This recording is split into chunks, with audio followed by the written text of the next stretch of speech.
कराडने महिला पोलीस अधिकाऱ्याला भयानक प्रकरणासाठी फोन केला होता।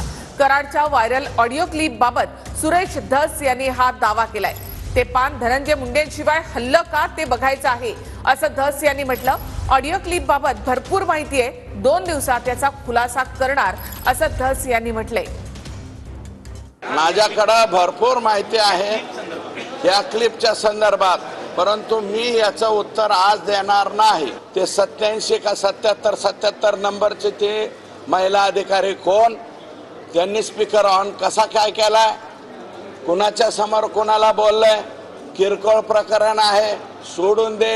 हे प्रकरण काय आहे काय नाही आहे हे सर्व मीडियानी उद्याच्याला परवाच्याला म्हणजे उद्यापर्यंत सुद्धा मीडियाचा शोध मला वाटतं खूप स्ट्रॉंग असतो। मीडियाने जाऊन चौकशी करावी आणि त्याच्यानंतर मी उत्तर दे।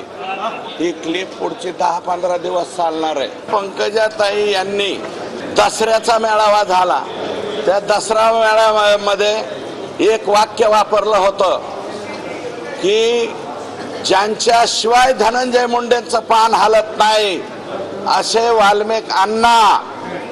हे बहुतेक तुमच्याकडे जर स्टोर असेल तर ते वाक्य सुद्धा काढून ठेवा, कारण आजचा जो फोन त्या लेडीचा झालेला आहे तो अतिशय भयानक प्रकरणामधला आहे। आणि मग ते पान सुद्धा धनंजय मुंडेंशिवाय हल्लंय का नाही हे मला बघायचं।